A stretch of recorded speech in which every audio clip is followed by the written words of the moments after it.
Alright, in today's video we're going to be talking about woodworking. We're going to cover the skill lines, the tables, and the materials. Hopefully basically everything you need to know about the basics of woodworking. So we'll start with the skill lines and what skills you need for which characters. So under woodworking you'll see the first one is woodworking. Allows you to use sanded ruby ash. So this is at 10 of 10. This is my primary character. He is a crafter. 10 of 10 allows you to use CP 150 and 160 woods, which will allow you to craft the highest possible strength materials for your staffs and shields. You do not necessarily have to have this on all characters. I only recommend it being at 10 at 10 on your primary crafter. The second trait is Keen Eye. This I do recommend on all your characters. It allows you to see at 40 meters or closer. It takes 3 skill points.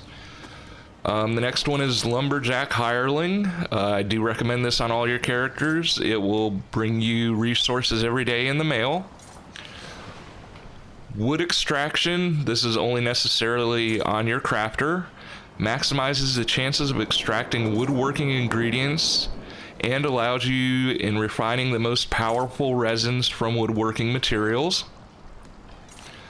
The next one is Carpentry. It is also only needed on your crafter or your main. Reduces research times by 25% and limits research times to 30 days and allows the research of 3 items at once. The next one is Resin Expertise. This is also only needed on your main or your crafter. More than doubles the chances to improve items with resins. So there are only 2 of these traits that are needed on all of your characters. Keen Eye and Lumberjack Hireling. The rest of the traits are not needed on any of your other characters unless you just want to make them crafters. So you can make 2nd, 3rd, and 4th characters without having to sink the skill points into these lines and just use your primary character as a crafter. So now we're going to go over to a woodworking table.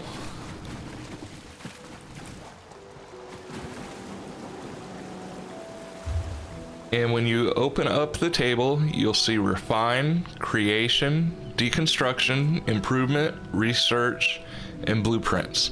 We won't be covering blueprints in this video. Blueprints is for furniture for housing materials. There will be a separate video made in the future that will cover blueprints and housing materials for each one of the stations. So we're going to start with Creation. In Creation, you'll see at the top that we're under Weapons, and you'll see that this is a level 1 weapon and that it requires 3 sanded maple. If you press down on the D-pad once, you'll see that you can change the level of the weapon that can be crafted. And in this bracket, you can go up to level 14. When you press up on the D-pad again, it will let you change the bracket, and it changes the type of material that is required to craft the item. So if you're wanting to craft a CP 160, when you come up to this bracket by default, it will be at CP 150. So you will need to press down on the D-pad, change it to CP 160, and then you'll be set to craft a CP 160 item. You will notice though that the requirements have jumped to 120 sanded ruby ash.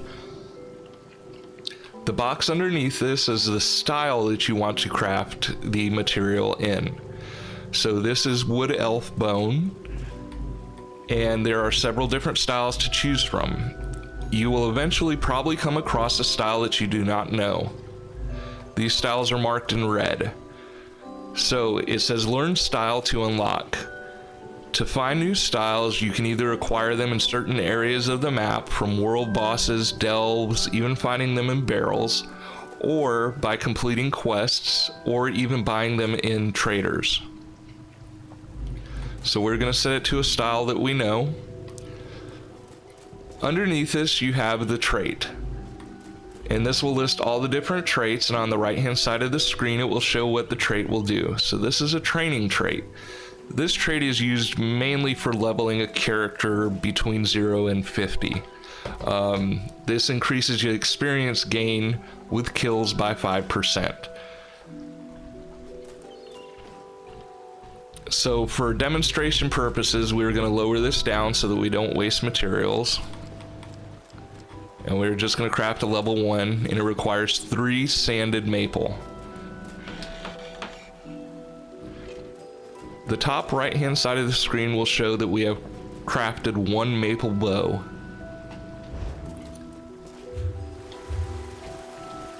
Now if we go into our inventory,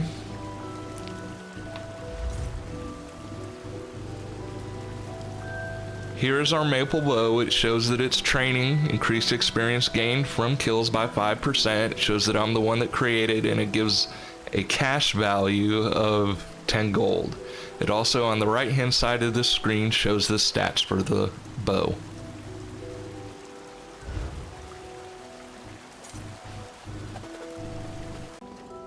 You will notice on the top right hand side of the screen, as I break the items down, it is showing the materials that I'm getting out of the items for deconstructing them.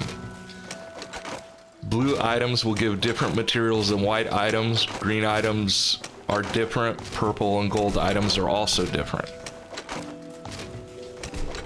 And you will notice also that some items are dropping in green, some are dropping in blue, and some are dropping in white.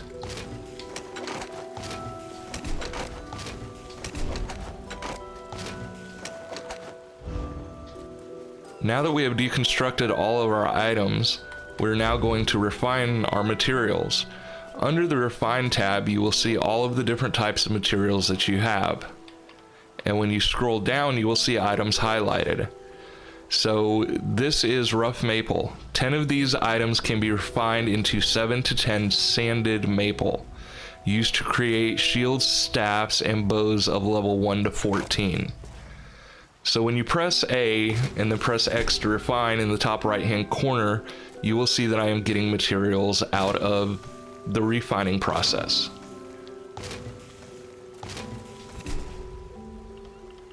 And then we'll scroll down some more to rough ruby ash.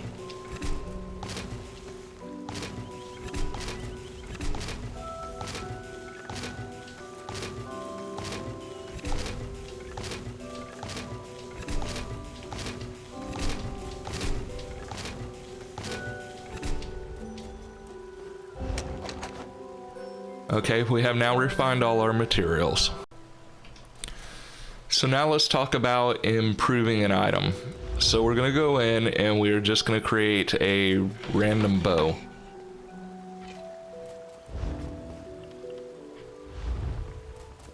So when we go into the bow, we'll see that it's just a plain white bow. It's the training bow. And when we click on it, to change it to a fine bow, that it requires 2 pitch, and that the chance is 100%. So we would push X,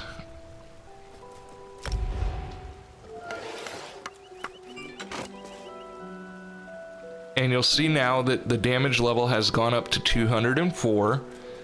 The experience gain has gone up to 6%. If I was to increase the bow quality to superior, it will now take turpin. It will require 3 turpin. It will up the bow's damage to 239 and increase the gain to experience by 7%. So we'll improve that. Okay, so the next step is epic. It would require 4 mastic, 100% chance. It would increase the damage to 275 and increase the experience gain to 8%. Now, obviously, I am not going to increase this bow to a purple bow. When you start getting into the purple and the gold materials, they become very hard to find in some cases. So I would save the purple and gold materials until you have found build items that you are wanting to hang on to. I would not waste them on items that you know you are not going to be holding on to long term.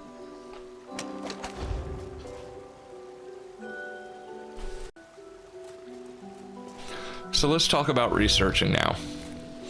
So under researching, you're going to have each type of item that you have. Under the weapons tab, we have bow, inferno staff, ice staff, lightning staff, and restoration staff. Under that, you're going to have each trait. You'll notice that under these traits, there is a section for unknown down at the bottom where I have not learned unknown. And then over to the right here, these are sections that I have learned under the restoration staff. Under the lightning staff, you'll see that I have researching going on this restoration staff, which is Nernhoned. I have 10 days, 1 hour, and 50 minutes till it's complete. On this ice staff, I have not yet learned Nernhoned, so it is listed as unknown. On items that I have in my inventory, if they were in my inventory, I would have a magnifying glass next to that item showing that there was an item in my inventory that could be researched. To research an item, if I had an empty slot, all I would do is press A. It would tell me that it is going to deconstruct the item. I would deconstruct the item and it would start the researching process. Researching processes start at a very low time frame. Your last item in each section will take upwards of 30 days.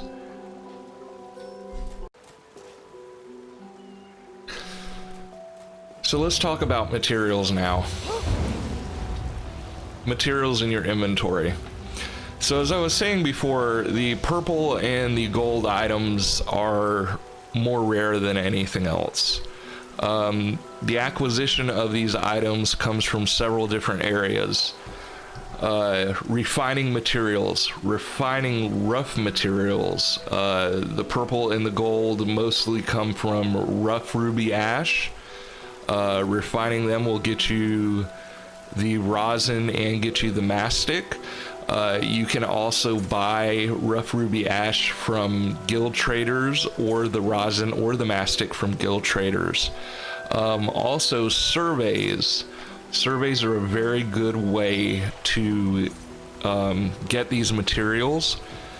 As far as the rough ruby ash for woodworking, what I normally do is I let a whole bunch of them pile up because they will stack on top of each other, and then you can just run in and out of the area rapidly and collect them over and over. And then I'll do a whole pile of them at one time and just do them massively. YouTube has several videos on where these surveys are, so you're not just staring at a map trying to match it with the map on the screen. I really recommend that. It's a much faster paced area.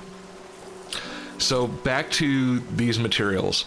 So for the rosin, increases the quality from epic to legendary. It takes 4 of these rosin to increase a purple staff or a purple shield into a legendary shield. Same thing with the mastic, bringing it from superior to epic. I understand that in some cases, okay, I have 1 shield and I have 2 staffs, so it is not that big of a deal. When you get into other areas, like for instance clothing and jewelry, it does become a big deal, because for clothing you're dealing with, you know, more items, and with jewelry it is just much more rare than even the woodworking thing. So these things become harder and harder to find and more rare. So always try, when you find rough materials, to be sure you refine them and pay attention to what's coming out of the materials. That'll do it for the woodworking video. If you have any questions, please leave a comment below. If you're looking for an Xbox guild to join, check out Roman Legion. We can also be found at band.us/Roman Legion, and thanks for watching.